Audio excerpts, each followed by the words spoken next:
Okay, good morning, everyone. We're going to go ahead and get started. My name is Jennifer Burns. I'm the director of the Business Insight Center at the Central Library. Welcome to First Wednesday for Business.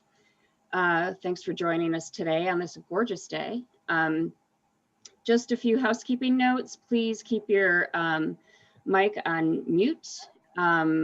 If you have any questions for our speakers, please enter those in the chat and I will relay those to the speakers. Again, this will be recorded and posted on the Central Library's YouTube page if you need to step out early and want to see what you missed. And everyone will be sent a link to that YouTube page at the completion of the program.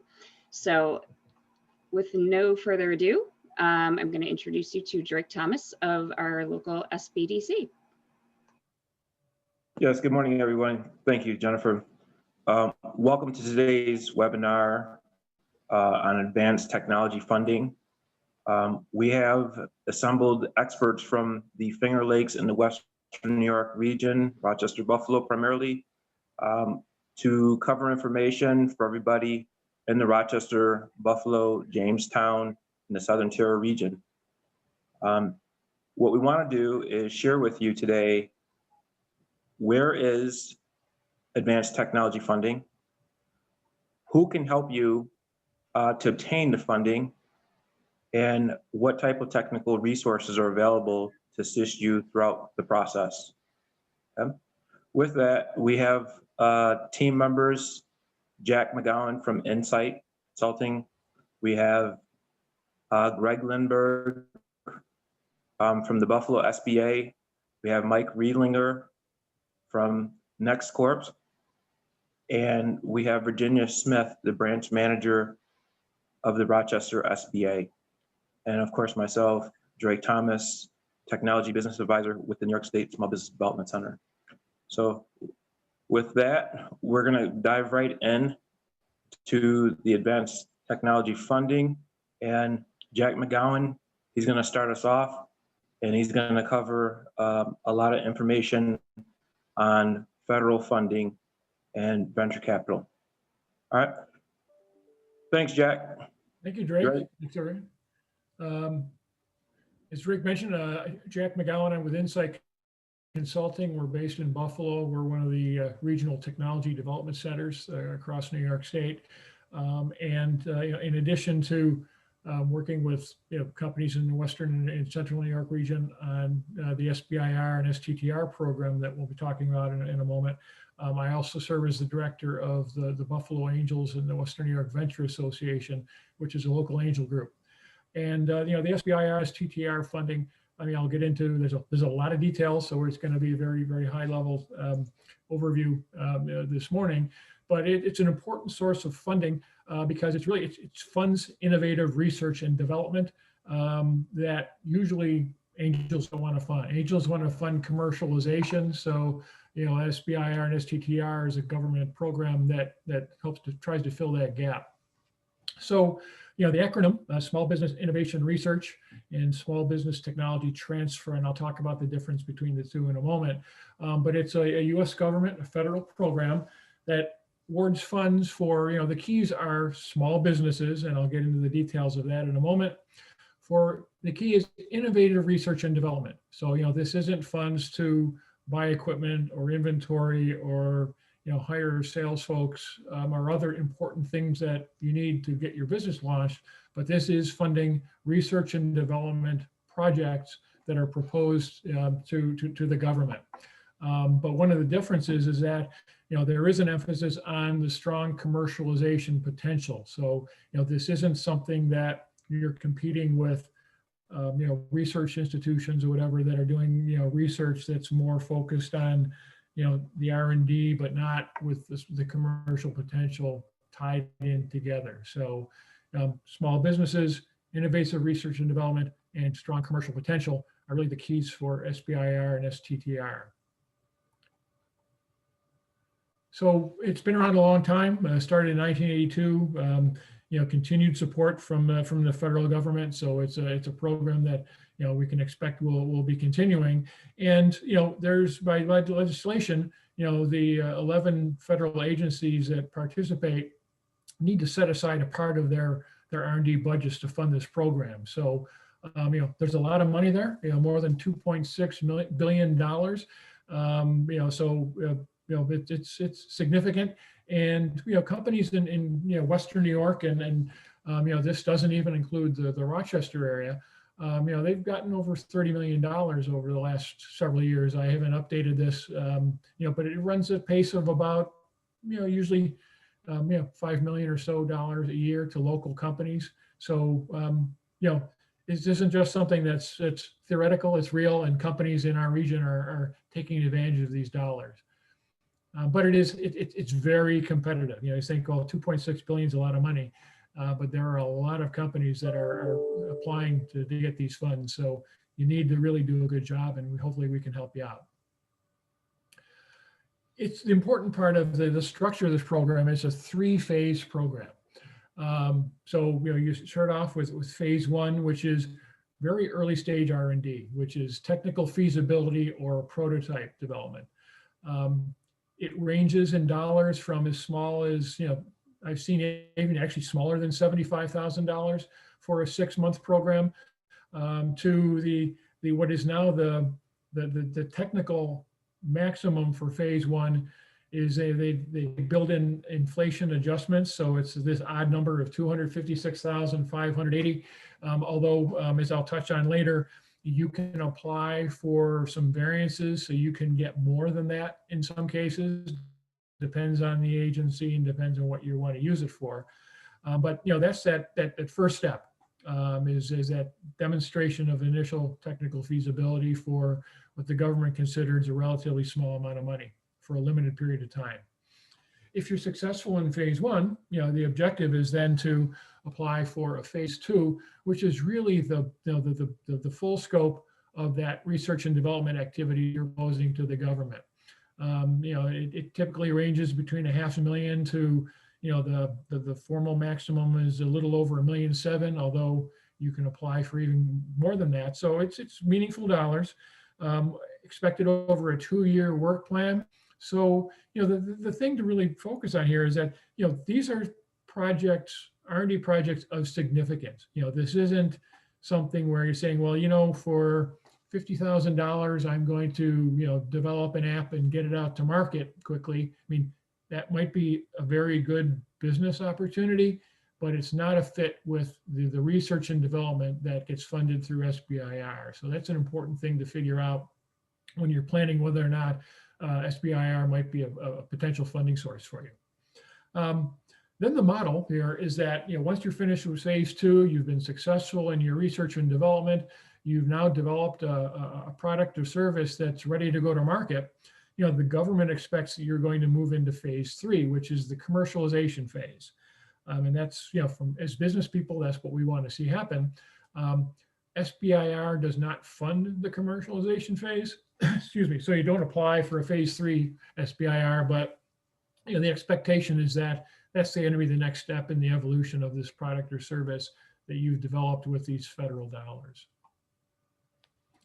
You're not going to be able to see everything that's on this chart, but what I'm trying to illustrate here is a couple of things.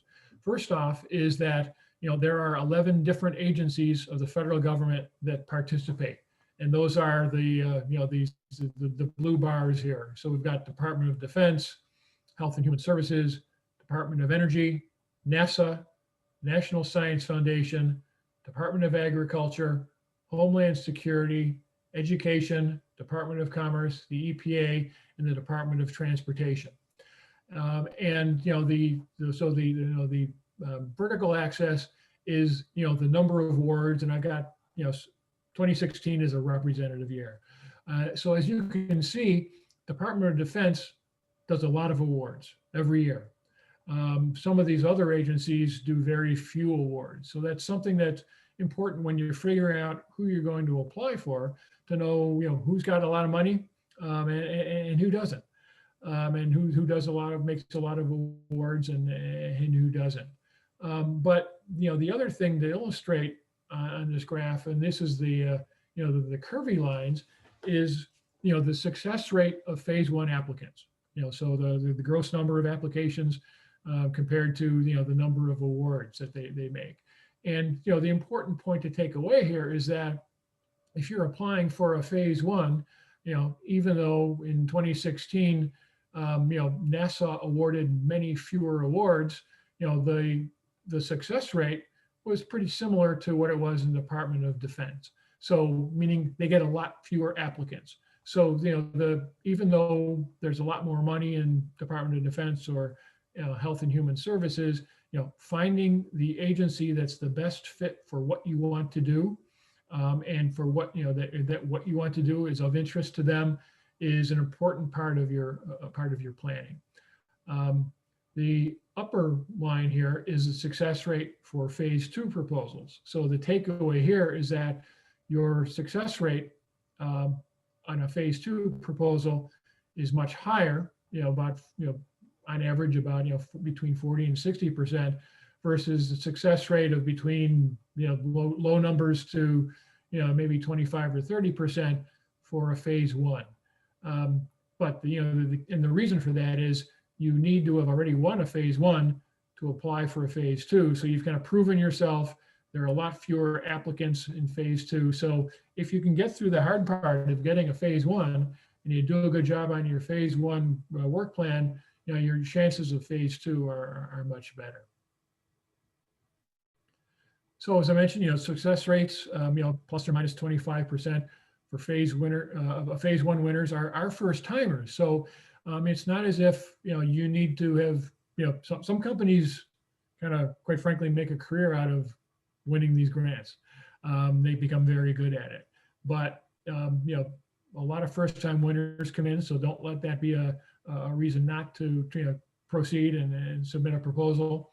And also, over 40% of phase one winners are under 10 employees. So this truly is for small businesses, even though the legal limit is, you can be up to 500 employees.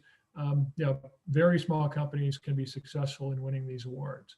And another thing that's going to, you really need to be aware of is that you may do a really good job and put together a great proposal, but because even though it's $2.6 billion, it's a limited amount of money compared to the amount of proposals they receive. So, even a very good proposal may not get funded because of restrictions on the amount of money they have to offer. So again, just to give an example of, for instance, in 2018, these were, the awards in the Western New York, more kind of the Buffalo region. So, there were more, typically there are more phase ones. There were 12 phase ones, 4 phase twos were given to a total of 14 companies. So some companies got more than one. The phase $1 were $2.5 million. Phase two were $3 million. So, and this is, kind of a representative sample. I do need to congratulate the Rochester region and the Finger Lakes region. They kicked Western New York region's butt when it comes to winning SBIR and STTR awards. So the data for Rochester is, usually about 2 or 3 times what we're seeing in Western New York. So congratulations to our, to Mike and all the folks in Rochester for working with their companies to be much more, bring in more federal dollars for innovative R&D for companies in your region. I'm not going to go through this list, but the purpose here is there's a lot of companies that have won these over the years. People, these may be people that so there are people in the community that have experience in applying for and winning these grants. So helping us, we can help you to be in contact with these folks too to get some direct firsthand experience about how they've done it and their experience with the program.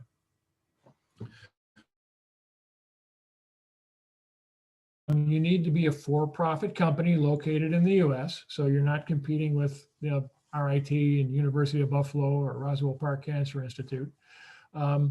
Need to have less than 500 employees, which means you're not competing with Siemens or General Dynamics or those types of companies for this program.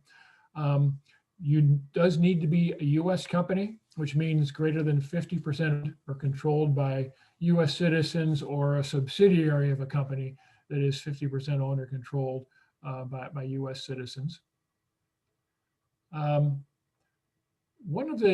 important thing when you're going to submit a proposal, there's a requirement that someone be designated as the principal investigator.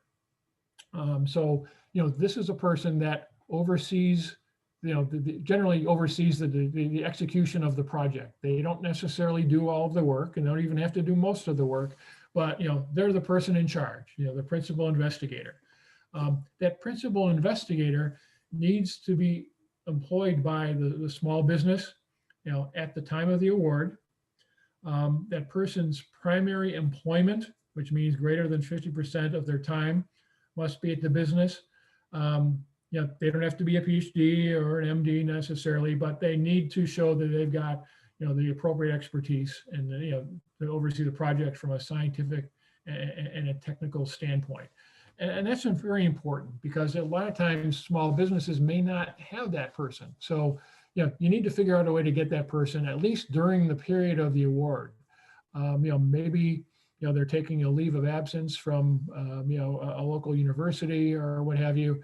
But, one of the things that, we work with potential applicants on is figuring out, who in your business, would be appropriate to serve as the PI and how can we structure it so that, the PI is going to be involved with your company during the time of the award. The process that the government uses, they issue solicitations. So you don't just kind of apply and say, hey, I've got a great project that I think you ought to be interested in, various agencies. But each of these agencies will publish a solicitation or multiple solicitations over the course of the year. Solicited proposals are not allowed, although sometimes there's a lot of flexibility in what they're willing to consider. And you can go to the SBIR.gov website that has all the information about upcoming solicitations and and the various websites of the different agencies and the schedule. But the important thing is you're replying to what they are asking for, as opposed to you're coming up with an idea and then pitching it to them. Now, this is off of the SBIR.gov website, and it gives you a sense for these are the various agencies. This is these solicitations are open for specific periods of time during the course of the year. So, Homeland Security, there's, sometime in the, December, January period, they'll release it, end of November, and, proposals are due by the end of January. So as you can see, this is a good tool for you to plan, when, you need to prepare to develop and submit a proposal, and which agencies might be a fit from a timing standpoint. Some agencies like Department of Defense come up with multiple proposal solicitations during the course of the year. Health and Human Services has what they call an omnibus solicitation that's really open all year long, and they have a few different due dates where they submit applications. So, again, this is part of the planning that you need to do that we can work with you to help you on. This is a screenshot, again, from the SBIR.gov website of, a search tool. So, you kind of say, well, this is what I want to work on. I wonder which of these 11 different agencies and different solicitations might be an appropriate fit. So, you can go to the website, you can filter it by, solicitations that are currently open, solicitations that are expected to be open in the future, and closed solicitations, because oftentimes, these agencies will repeat topics or have very similar topics from solicitation to solicitation. So you can use it as a planning tool, see what looked like a good fit in the past so that that, okay, this is an agency that I'm going to want to, mark my calendar, know when they're going to be opening up for new solicitations, and then follow up with them. So you can search by agency, you can search by phase, and you can see what solicitations are out there to help you figure out, out of this vast array, vast number and array of solicitations, which is potentially a fit for you. So each of these agencies, even though SBIR is kind of an umbrella program, each agency runs it a little bit differently in terms of what they're interested in terms of topics, the amounts of their awards, the form of the award. Some are grants, some are contracts. the dates that they open and close their solicitations, the actual format. So there's not even a standard SBIR proposal document. It varies by agency, and they got different rules. So the important takeaway here is you got to stay within the line. This isn't for people who color outside the lines. You need to read the solicitation, which is very long, but it's very detailed. So it gives you, all of the rules of that particular agency, and it lays out the format that they want to see the proposal in, and some of them have specific forms as well. So you need to, that's your Bible. You need to download it, read it, follow the rules. And again, that's an area where I help, and I know that Mike helps as well, is that because we've seen these before, we know where to look when you're first looking at that document. And also, I know from my standpoint, if I'm reviewing a proposal for somebody, it's not that I'm opining on the quality of the science and necessarily of their research plan. I'm looking to say, if they asked for this information in this section, did you include it or not? That kind of thing. So really helping you to craft a proposal that meets the requirements of the various agencies. There are, as I mentioned before, there are rules in terms of, limits on amounts. And, I had mentioned that you need to have a phase 1 proposal before you can go on to a phase 2. And usually agencies don't, if you've done a phase 2, they're not going to do another phase 2. And they have, rigid timelines as to when you can submit your proposals. However, there are exceptions. Some agencies, as I mentioned, will let you go submit a proposal for more than the maximum. Some do multiple phase 2s. Some let you go direct to phase 2 from phase 1. And, they're even getting a little bit more flexibility here now with what they call out of cycle. They're trying to be a little bit more nimble. And even though Department of Defense says, well, I have 3 solicitations and you got to be in by this due date, they're doing some other programs as well. So, the key here again is to, really, I can work with you on exploring and seeing, who's willing to be a little more flexible and understand that before you put together a proposal. Some other things that are important to know about SBIR and STTR is that, your small business doesn't have to do all of the work yourself. So let's say that you don't have all the technical capabilities, either from a personnel standpoint or from an equipment standpoint, or maybe you need some some third-party testing that you don't have the resources to do. You can subcontract. You as a small business can subcontract out up to 1/3 in phase 1 or up to half in phase 2 to outside consultants. So that means you can contract with that researcher at RIT that has the special capabilities that you need, or the testing center, or access to equipment at a UB or Reswell Park, or even a big business. Maybe it's best for you to develop something jointly with Siemens or General Dynamics or somebody like Boeing or somebody like that. You can write them into the proposal to do some of this work, and that often results in adding a lot of credibility and a greater chance of success, and could increase your chances of winning the award as well. But there are limits. Another point, and when I showed the slide that there's phase 1 and there's phase 2. You really want to take on projects that are of significance that need phase 2 in order to become successful. So again, if it's something that's kind of quick and dirty and easy and you can get it all done in phase 1, it's probably not going to be viewed as being significant enough and technically challenging enough to win an award. So the focus here is on phase 1 is that initial step, which will position us to hopefully win a phase 2, which is really what we're shooting for. Another key thing to focus on is that the company, you as a company, you own intellectual property rights for anything that you develop using this government money.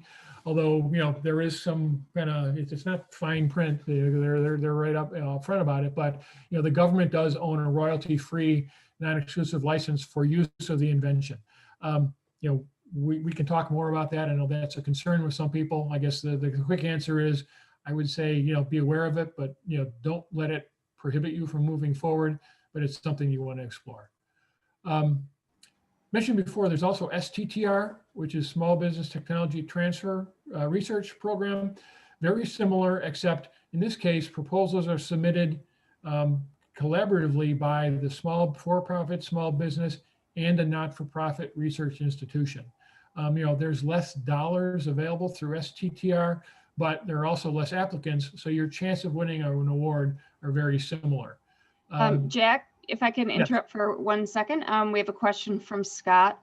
What is the typical timeline for accepted phase 1 proposals, application, evaluation, notification, and award of grant? Well, as I said before, each agency is different. It usually runs from anywhere, at the best, it might be 3 months, to sometimes it's almost a year. So it does vary by agency, and that's, you know, it's a challenge that this isn't necessarily, you know, the most nimble from a time standpoint funding source. So you need to plan ahead on that.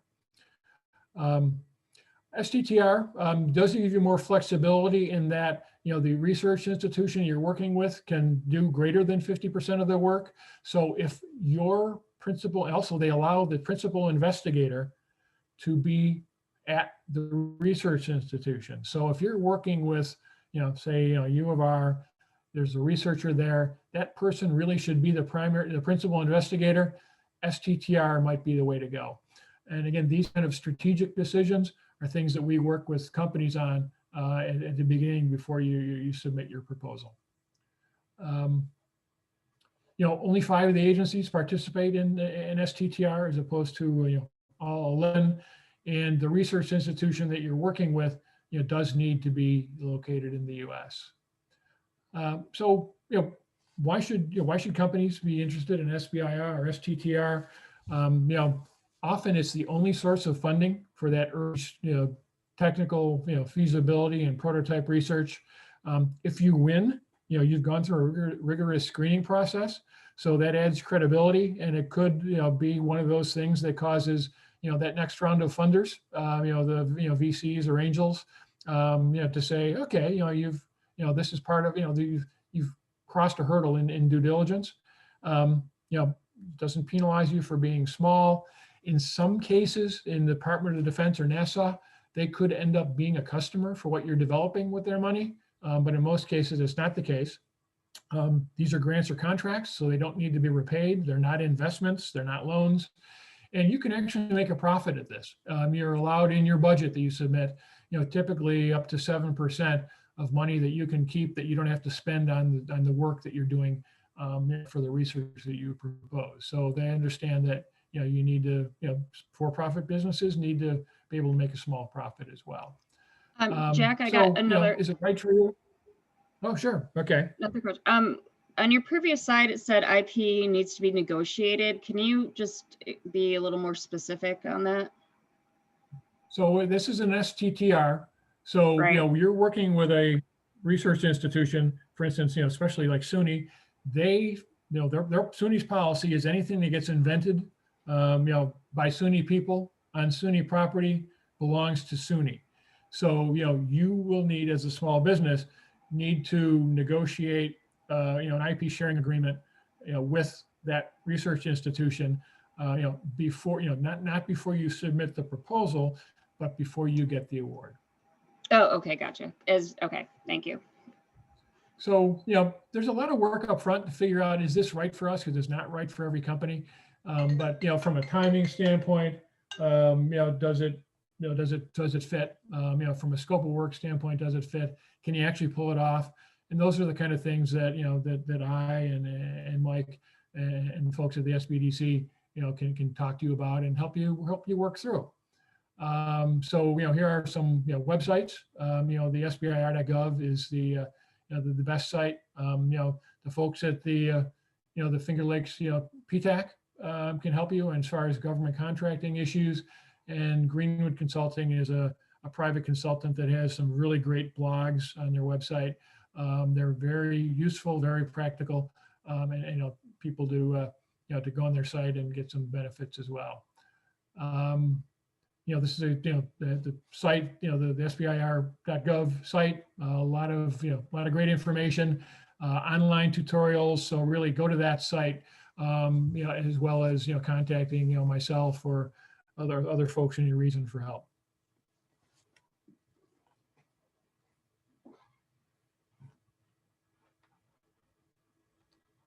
So that's those are my remarks. Be glad to follow up with folks later on with any additional questions and discuss your specific situation. Okay, excellent.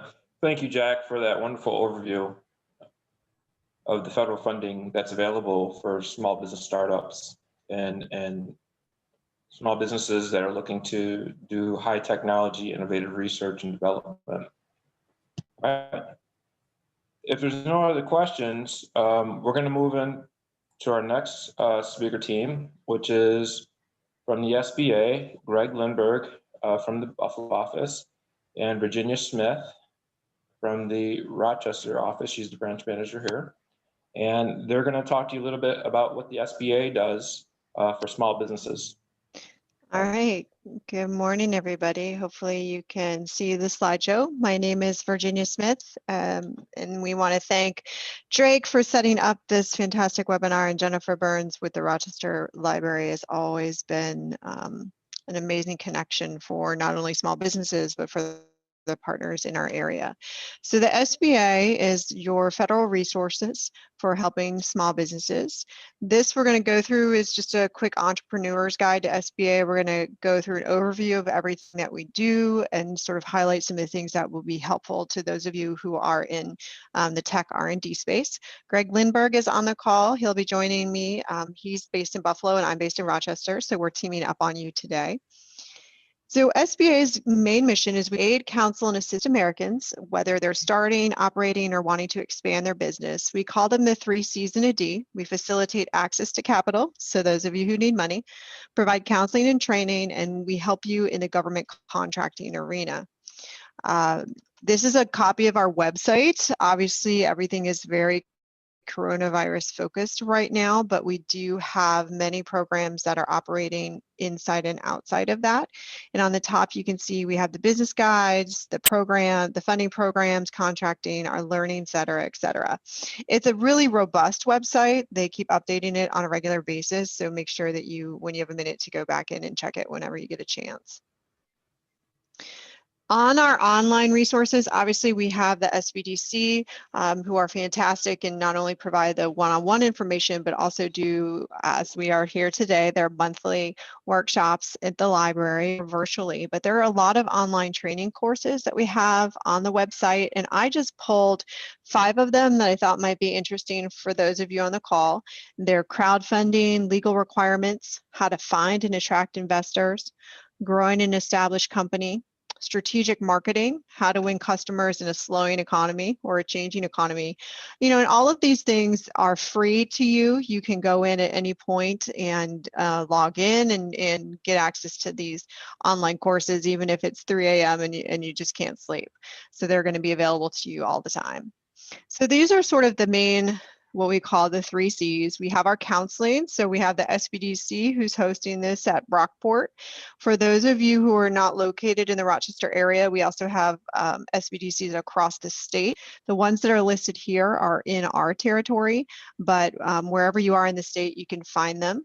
We also have SCORE chapters in Buffalo and Rochester. There's a Women's Business Center. We also have a Veteran Business Opportunity Center for those of you who are veterans. This is National Veterans Small Business Week. So thank you for any of those who have served our country. We also have the PTAC and in Monroe County as well as Cattaraugus County. So lots and lots of counseling resources that again are free and available to you.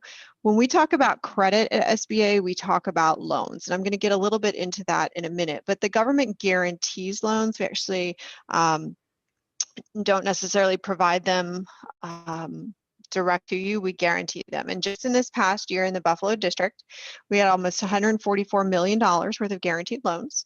The top lenders are listed there. Pursuit is a local non-bank lender, if you don't recognize their name, but they do a lot of funding. Now, the federal government is the world's largest buyer of any good and service. And one of the missions of SBA is to make sure that we can get small businesses growing on the path. And one of those paths is, how does the government buy your product or service? So we make sure that we are able to connect you with different resources and different availabilities to those contracts. So D, disaster, and we do need to take a little bit of a time just to kind of talk about some of the disaster loans that we have available. Obviously, we are still in the middle of COVID-19, so we have different availability for these types of disasters. If you have not applied for an economic injury disaster loan, those are still available and they can be gone through SBA.gov. It's a very simple application. So if you haven't already applied and you do have a business that suffered economic injury because of COVID, please do apply to that. Our disaster loans can cover real estate. That's when we go into the hurricanes, or we had some flooding at Lake Ontario or Penn Yan, personal property, economic injury. They can also cover if you lost some machinery of equipment, inventory, and if any of you are active duty military and are called up to duty, there's actually a loan for our out of our disaster centers that can cover your business while you are deployed. So when we talk about financing a business with SBA, I get a lot of questions, especially in the SBIR world of, well, does SBA fund R&D? What can SBA actually fund? So again, SBA is not funding your business. SBA is providing a guarantee to the bank or the credit union to fund your business. So our assistance programs can help you start or grow, export your business, your goods or service, or recover from a disaster. So what happens is a lot of times you might need funding for R&D. So you're going to go to an SBIR, STTR grant to help the R&D funding. But now that you know what you need, you might need to buy a piece of equipment. So SBA can come in and help finance that piece of equipment. Or you need some working capital because now you have your product, but you need to be able to sell it. So to go, we're in a virtual world right now, but a lot of times we're business expos, international expos, where you would then be able to take your prototype and work with other potential partners in other regions. Those are sort of working capital needs that can be financed through a lender and guaranteed by SBA. So the thought process is, outside of R&D, what are the other capital costs that you might need help for? And we can come play a role. We do not offer grants to start or grow the small business. The grants, again, are going to come in on the STTR SBIR side. So what's the advantage of an SBA loan? Whenever I talk to a borrower, they always say, well, what's the point? I want to go to a lender and I say, I need some funds. And the lender is going to say, one of three things. The first thing they're going to say is, what's your business plan? How are you going to pay me back? How are you going to make money? At the end of the day, they want to know that you're going to repay them. And then they look at the loan and they say, okay, great, we're good to go. And you get the loan. The second thing they say is, we're not really sure. We want an SBA guarantee. And you kind of step back and say, what's an SBA guarantee? I don't understand what that means. What that means for you is you may be able to obtain the loan without as much of a down payment. Or maybe you don't have collateral, right? You're still developing your business. You don't have anything other than your intellectual property, or maybe a couple computers. So you don't have a lot of collateral for the bank to worry about. So they might ask an SBA to have a guarantee on that. We also, for you, will have lower interest rates typically and longer terms. If you have been able to secure a contract, but the contract's not going to get paid for you for 3 months or 6 months, depending on your deliverable, we are able to extend terms longer than a bank may be traditionally comfortable with. We don't allow balloon payments or demand clauses. So those are also things that are positive for you. And again, for the banks or credit unions, it's just less risky because we guarantee a percentage of the loan. Now, on the other side, these are some fancy government terms: microloans, 7A loans, 504. All you really need to know is at the end of the day, if you are going to a lender and the lender starts to say, well, I'm not really sure, what should I do? You know, we really like you, but our portfolio, et cetera, whatever wording they use, you can take a look and say, okay, well, I heard on this presentation something about an SBA loan. Is that something that might help you become more comfortable with my loan?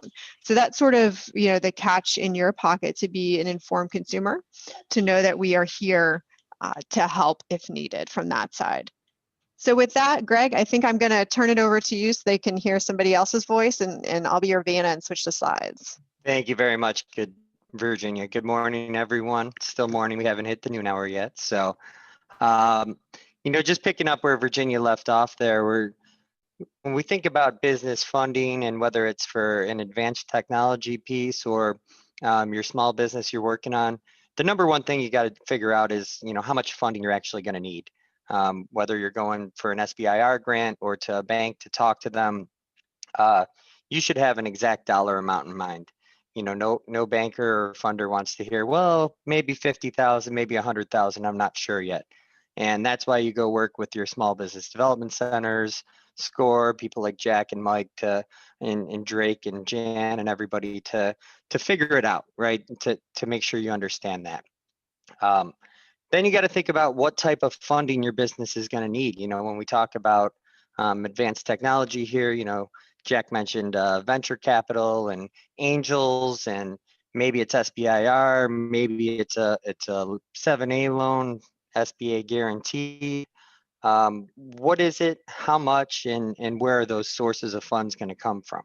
And, you know, when you think about venture capital and some of the other things, right, somebody's going to take a percentage of your business when you get that type of investment. So you have to make sure that you're prepared for that.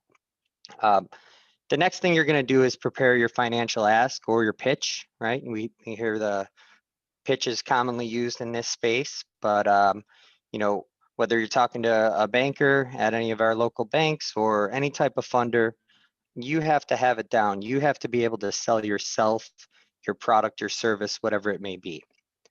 You also want to make sure you're in a good position with your credit.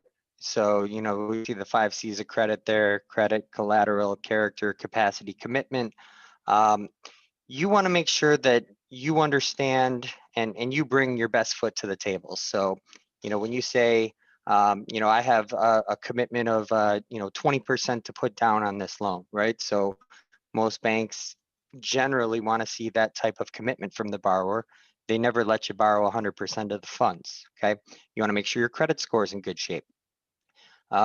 Show that you have the capacity and ability to repay these loans. So, you know, you get yourself in the best foot forward. That's why you go to work with our resource partners and folks like Jack and Mike and everybody else to make sure that you're in the best position when it's time to get this funding done, okay? The next thing you're going to do is then schedule a meeting with the funder. And, you know, you don't just schedule a meeting with one funder. You want to, you know, talk to multiple banks, talk to multiple people in the venture capital angel space, however you're trying to get funds, and get a good mix and understanding of where you stand, what type of terms that are going to be required if you get money from this source. One of the tools that we, next, Virginia, please. One of the tools that we have on our website is a tool called Lender Match. Now, this is going to help you find bank lenders and credit unions that work with SBA specifically, but it'll allow you to put some information in, it'll get sent to multiple banks, and then the bankers from those banks will call you, you know, to say, hey, this looks like an opportunity we may be able to pick up. Why don't you come in and have a conversation? So that can kind of ease the pain of calling multiple banks at one time, just by putting your information into this tool, and then receiving some calls back to get some of those meetings worked out and put together. And you can find that tool right on sba.gov. Next, please. So one of the big things, the third C that we talk about is federal contracting. You know, I'm sure folks have heard this before, but the US government is the world's largest buyer of goods and services. So annually, we purchase about $500 billion worth of goods. So there's a lot of opportunity there for small businesses. Federal agencies are required to spend 23% of their budgets through their small business contracting goals and through some of our other programs, Hub Zone, 8A, Women-Owned Small Business, Service Disabled Veteran-Owned Small Business. So there are percentage goals tied to all that can help your business grow and do business with the federal government. So to see any opportunities that are out there, upcoming, even stuff in the past, see what kind of contracts are awarded. FedBizOps.gov is a great site to take a look at. So as you're moving through this space and trying to figure out what type of opportunities are out there and potentially coming up, that's the website you want to keep an eye on. Next. So how do we help you out with federal contracting? SBA makes sure small businesses receive a fair share of contracts. And again, that's making sure that we hit that 23% number along with the other stated statutory goals underneath that. Through SBA, our resource partners, and the PTAC, we have classes, workshops, one-on-one counseling and mentoring. I know the SBDC has this, can send you, upcoming opportunities directly to your email. I think the PTACs have a system like that as well. So, can't hurt to talk to them and get on their lists. So if opportunities come up in your space, that you'll be notified via email on them. Contracting certifications, again, we can help you get registered. And one of the things we do is also business matchmakers. So, these opportunities used to be done in person and are a great way to get some face time with a buyer. That's something that, we all know is difficult to do via email or phone calls that are never returned. Well, these matchmakers help create that opportunity for a small business to get their, 5 minutes, 10 minutes to share who they are. We've got a tri-state matchmaker coming up in December. That'll be done virtually, I think via Zoom. I'm not sure exactly how that's going to be implemented yet. Buffalo, Buffalo and Albany and Watertown and Rochester all do, had big matchmakers. Obviously with COVID, we've had to cancel a lot of that stuff based on the size of them and indoor people requirements in New York State. And locally, we've also tried to create and do spotlight matchmakers. So we'll get, a Moog, a Rich Products, a larger business, right? And just get the buyers from that business looking for folks in whatever space it may be to let you know, hey, we're looking for small businesses that can do this work to us, for us. So something to keep an eye on, our emails and all our lists to see these upcoming opportunities, because a great way to get some more information and some face time with buyers as Greg, to what they're looking for. Yep. Greg, can we just ask a question? Can you confirm FedBizOps will be gone before the end of the year? And is it now at fbohome.sam.gov? Not that I've heard. Virginia, have you? Yeah, we're going to have to look into that, Jennifer, because I have a feeling that hard deadlines like that may not be met this year. I think that was the idea. But as it stands right now, I would keep using FedBizOps going forward until something changes, because we could give you a date and then simply it may not happen right now. And I'm sure it'll probably be redirected to whatever the new site is as well when it's time. I know all of our government contracting certifications have been being moved to different websites and things now too. So they're trying to update a lot of that technology, but technology Right. Yeah, updates in take the time addition, they take, right? So. yes, in addition, you can always email Greg or I with that question, and Drake's pretty up to date on a lot of those things too. So you can always reach out to any of us after this call if you're struggling to get to a particular website. Yep. All right, next. All right. One of the things we need to do, though, to get any award from the federal government, including your SBIR, STT award, to get any government contracts is register at sam.gov. So if that's something that you haven't done, that's especially if you're going to be applying for an SBIR or an STTR, you want to make sure you're registered and have everything all set there. That's how the government awards contracts and also money, which is the point of all of this, right? So next. And, Jack kind of went over some of this before, but, there's a pretty significant amount of dollars in the SBIR programs and STTR programs.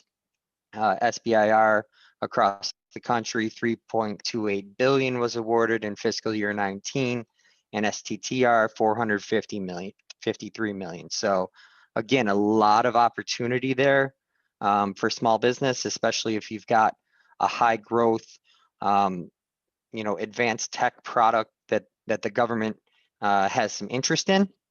So, keep an eye out to help your R&D and move yourselves forward via SBIR, STTR. Next. Again, we talked about it before, but reach out to your local resource partners. There are 27 small business development centers across New York State where you can get assistance, countless SCORE chapters, women's business centers, veteran business opportunity centers. So plus we have, our PTACs we work closely with, folks like Jack and Mike, who we also work very closely with. The help is there for you. And I think that's the one message that is the most important thing. We all spend a lot of time doing these things, and we all are willing to work with you, and all you got to do is reach out and give us a call or send an email. And our partners, us, we're all there to help you. So the goal in all of this is to, create a better economy for, our state and our region. So, we work hard to try to make sure that that we can get done and help you out as much as we can. Next. You can follow us at SBA_Buffalo on Twitter to get updates, and we've got all sorts of other pages as well here, sba.gov you can hit, and Virginia mentioned the Learning Center and some other things on there. There's a wealth of information on there for you to get lost in for a while if you're bored and scrolling some night. So, all right. Thank you very much. Anybody else have any other questions or? Okay, excellent. Thank you, Greg and Thank Virginia.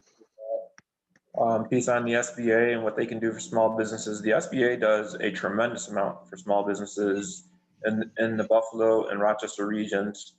And so I'm proud to be able to work with our team members because they provide a high level of service and customer service as well.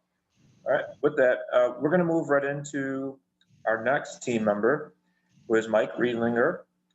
And he is going to take us on a journey on some statewide funding, primarily through NYSERDA, and what they can do for your business project and for your business. All right, so with that, ready, Mike? All right, thank you very much, Drake. I appreciate it, and thank you to all that have organized this today. So there's so many opportunities, and some of them are just sort of under the radar. So NYSERDA happens to be one, and I really want to thank Drake for bringing this up. So at NextCorps, which is located in downtown Rochester in the former Sibley, Lindsay, and Kerr building right behind the Liberty Pole, we have programs that are supported by NYSERDA. We do pass along some of that funding to the people that are in the programs. So I want to tell you a little bit about that. First, just a little background on NextCorps. We are a nonprofit organization that really helps entrepreneurs launch companies, help manufacturers that are in existence grow their revenues and profits as well. So, so both if you're sort of in a technology area as an inventor or entrepreneur, we provide help, but we provide assistance to lots of existing manufacturers. We have several programs and services, including incubation in our 40,000 square feet that we have in the Sibley building downtown. We have some programs that are run internationally, which includes our Illuminate accelerator for optics, photonics, and imaging. We do have a program that I run that's funded by NYSERDA. It's called Hardware Scale Up. And we're about to announce another program also funded by NYSERDA and others to support sort of new concept development for clean energy products. So the program that I run that's funded by NYSERDA is focused on what we call clean tech hardware startups, people that are building a tangible device that helps reduce the sort of carbon footprint that's created in the state of New York. There's an initiative that was signed last July that's called the Climate Leadership and Community Protection Act. It was signed by our governor. Goal is to reduce the carbon emissions in the state of New York below the 85% below 1990 levels. So it's a very ambitious program. The goal is to do that by 2050. We're also looking for 100% zero greenhouse gas emission electricity to be achieved by 2040. So there's a lot of emphasis on those technologies that can sustainably produce electricity without contributing to greenhouse gas emissions. So they fund a program that we run. It's an annual cohort-based program. We provide lots of education, connections, and funding to get products from a prototype stage into mass production. We primarily work with manufacturers that are in the upstate region. From time to time, we reach out to others that are other parts of the world, all depending on what needs to be done. But it really does accelerate lots of new devices. Our goal inside of this is to reduce resource waste that we have seen from startups and manufacturers and investors, because we do want to get more clean tech innovations to market as quickly as possible, so we can make a big change relative to impacts on our climate. We have run 2 different cohorts, and so we have a total of 16 companies that we worked with in the past 2 years. We went from them being at prototype stage to selling at this point over 6.4 million of their products. They've raised additional funding at 17 million in non-NYSERDA funding, and I'll talk in a minute about all the resources that NYSERDA does have if you're in this category. These companies are startups, but they've created another 27 jobs in addition to those that were founders of these companies. We're just wrapping up on our recruiting for cohort 3. It's going to start in just a couple of weeks. We'll start recruiting again in July of next year. So I encourage you to go to the NextCorps website and sign up for the newsletter so you receive notice if this is a program that is relevant to what you're doing. We are going to be starting a new program and it'll be announced soon. It'll beginning of the year. That's called Venture for Climate Tech, and it's going to be more in the concept to prototype space. So if you have ideas and you need some help in developing that, we do want you to know that there is going to be a NYSERDA funded or NYSERDA supported program that's coming up soon. There are lots of other programs, though, that NYSERDA has, and I don't work for NYSERDA, but I want to be an advocate for them because they really have helped out a lot of people that are in sort of our NextCorps just are not aware of all the funding that can come from NYSERDA to help out small businesses, consultants, apartment owners, folks who are in agriculture. So you go off to this website, and what I'll do is, let me see if I can just put this into the chat for everyone. So here's the NYSERDA website, the high-level website that I put in the chat window, so folks can link to that and go take a look. that there's lots of things. There's literally over 100 different categories of things that there's some level of funding available from NYSERDA for. The money that's there has come from a benefit surcharge that's paid when people pay their electric bills anywhere in the state. So this is money that's already been collected. It's available. It's there to be used. They go out of their way to get funding so that we can have a positive impact on energy in the state. They offer things that are called proposal opportunity notices. So these are examples, and this is the website that you get to, the sub-website at NYSERDA. So in this particular case, they're looking for people to provide training to contractors relative to energy usage. So if you were to start a business that did energy audits, as an example, you could use funding from NYSERDA to help you do that. And by the way, if you have a business and you'd like to have an energy audit done so you could use less energy, but be more comfortable, or have better lighting at a retail location, as an example, NYSERDA provides funding to have that done. So there's many different ways to go about getting support from NYSERDA for different types of things that all kinds of businesses can take advantage of. So I'd mentioned that there are some consulting services that are available. So NYSERDA does provide funding to help out consultants, and they hire consultants to do work with them. So these are just a few examples of things that are on their website where they're looking for consultants to do work for them, where they would pay the consultant to do these things. Another thing I do want to point out is the contacts that are here. So in this case, it's Heather Fox, and there's phone number, there's email. So they very much want to be in communication with people that can help with these services that they will pay to do this work.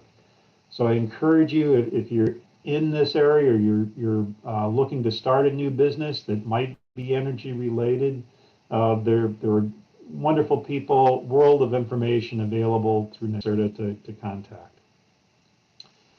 Inside of NextCorps, we do have another part of our business that's related to the federal government. It's funded through NIST, the National Institute of Standards and Technology, and also through the state of New York through NYSTAR, and it's called Manufacturing Extension Partners. So if you are in a manufacturing-oriented business of any kind, and it applies to the service, it applies to people that are in the tool production, commercial product manufacturing, contract manufacturing businesses, in any of those, we can provide support services to you through our MEP office at NextCorps.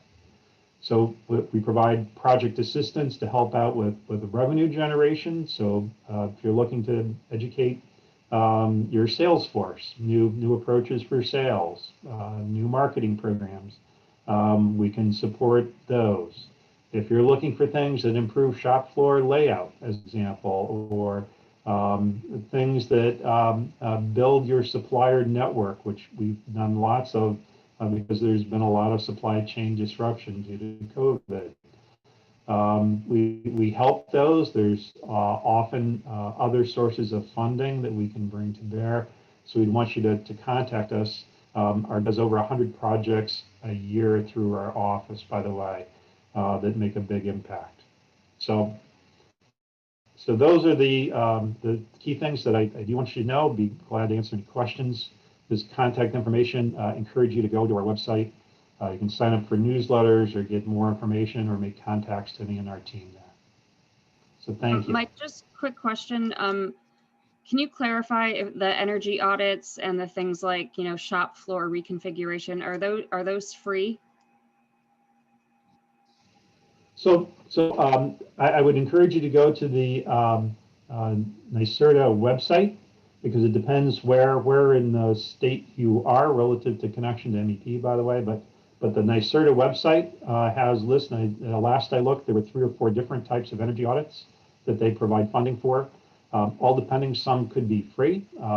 Some will be a subsidy for a fairly large percentage of the energy audit itself, all depending.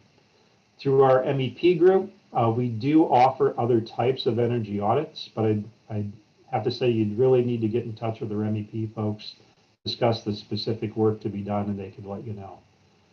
So many of them, energy audits are very heavily subsidized. We want people to do it. Just all depends.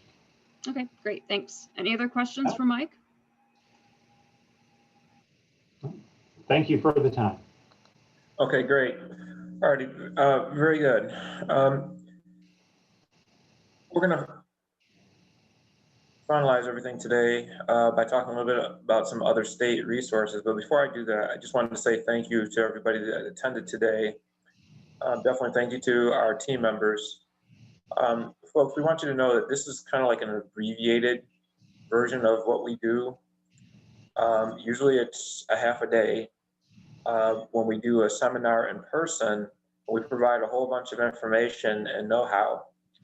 But due to the fact with the COVID-19 and us moving to an online platform, we've tried to keep it to about an hour today. So there's a lot of information that we could share with you in addition to what was shared today, but we didn't want to keep you on here for a long, long time. All right, so with that said, I'm just going to cover a couple other points for New York State resources and assistance that's available to everybody for their advanced technology projects. And, you know, if you have any questions, please, we'll leave a couple minutes for a Q&A type session. And if you want to use the chat box, if some people are more comfortable with doing that to ask a question, please do so. All right. So 1 second here, and I'll bring up my slides.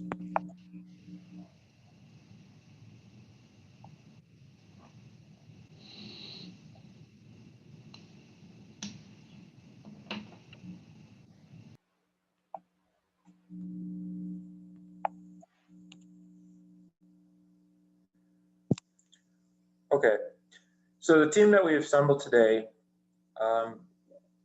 is very well versed in advanced technology projects. Myself from the Small Business Development Center, we have regional technology development centers that can assist you. Procurement Technical Assistance Center, the PTACs, you've heard that today. Center for Advanced Technology, the CATS, Center of Excellence in the SBA. Jack alluded to earlier, Insyte being a regional technology development center. NextCorps is also. They are our trusted partners in the Western New York and Finger Lakes regions. Trained, highly skilled teams that know advanced technology inside and out. Okay. Now, the one thing that you need to know, folks, is that, you know, in a tech space, sometimes people aren't very pleasant or easy to talk to. That's not the case here. Our team members are easy to talk to. All right, and no question is a dumb question. They will treat you like the professional that you are, and so they can assist you all the way from the beginning if you just have an idea, all the way to the end and getting some of the funding. All right, so we covered a lot of information in the past hour about advanced technology funding. On the federal side, we heard about SBIR and STTR and Angel and VC. On the state side, Mike just gave a brief synopsis of NYSERDA. But if you work for SUNY, if anybody's on here that works for SUNY, or if you know of anybody, State University of New York also has a technology accelerator fund. Now, you do have to be employed by SUNY in order to be able to tap into that. But there are a number of different investigators who have obtained SUNY TAF dollars, over $2 million. They started the program in 2011, and it is growing. Mike, just a few minutes ago, mentioned NYSTAR. NYSTAR also has what's called a matching grant fund and the Innovate New York Fund. They provide different resources at different levels for different folks. New York State Innovation Venture Capital Fund. Here in our backyard in the Rochester area, for instance, we have Excel Partners. They will provide early stage and seed funding for small business projects, high technology, of course. Generally, they can do about $300,000. So it's a very good amount of money to get you out the gate that could be used in conjunction with SBIR or STTR dollars or any other type of funding that you have. There's a DoD Cybersecurity Assistance Grant. There's a lot of information on that. Some people are familiar with it, some people are not. But if you are in the cybersecurity space and you're developing technology R&D projects, there is funding available for you. And of course, the New York State CFA process. Okay. What I'd like to do, yes. Question, are any nonprofits eligible to use any of the services that were previously mentioned? Can nonprofits? No. No. This is all for. Okay. Thank you. There are some programs out there for not-for-profits through Empire State Development Corporation. But you can contact me offline. I'll have my contact information there in a minute. But what I'd like to do is just give you an example of the TAF and the Cybersecurity Assistance Grants information so you can become a little bit more familiar with it.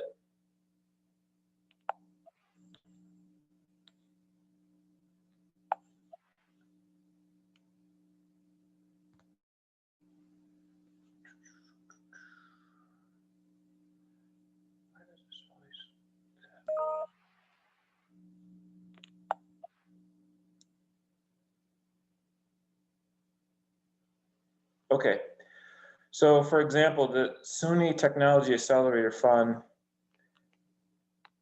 if you could see in the middle of the page where it says project eligibility,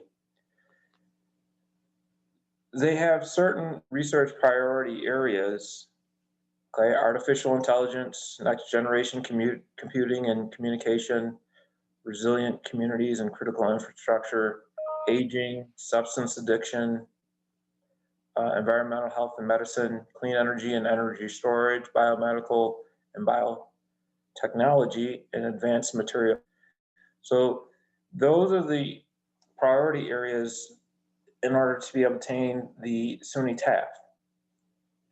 So just like any federal sponsored research grant funding program like the SBIR, STTR, the state has set parameters for what's important to them.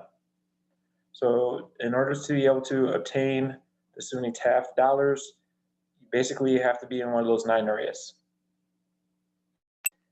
And for the cybersecurity grant funding,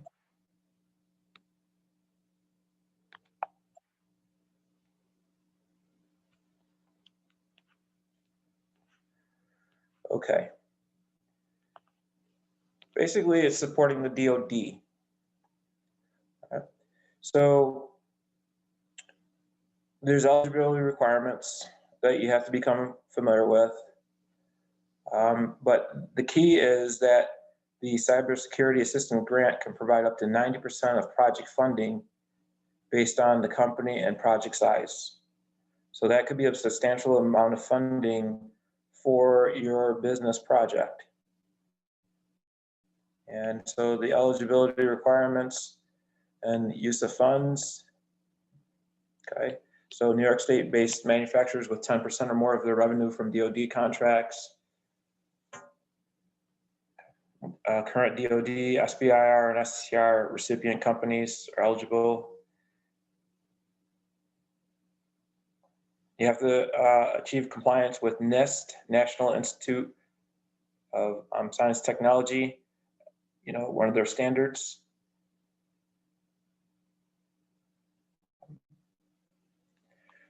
So just wanted to let you know that yes, there's funding out there, but sometimes there's a catch to it. As Jack McGowan had mentioned earlier in his presentation, you know, one of the things that angels and VCs are looking for in order to be able to obtain their investment dollars is that you've actually looked at federal and state programs, see what type of grant funding that was available, because they don't want to see you leave any money on the table.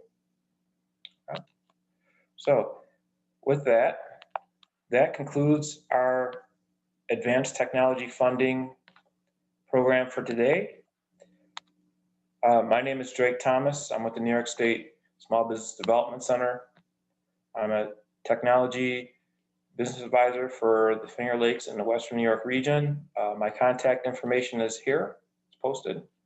And our office contact information is listed as well. I was told that these slides and our presentation materials today will be available to everybody via recording. And if you have any assistance needs with that, Jennifer Burns is our contact at the Rochester Library.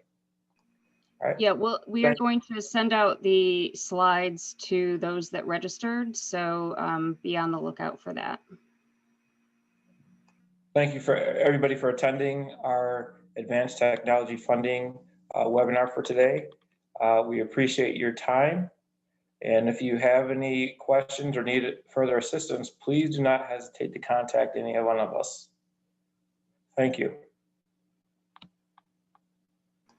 Thanks, everybody. Have a great day.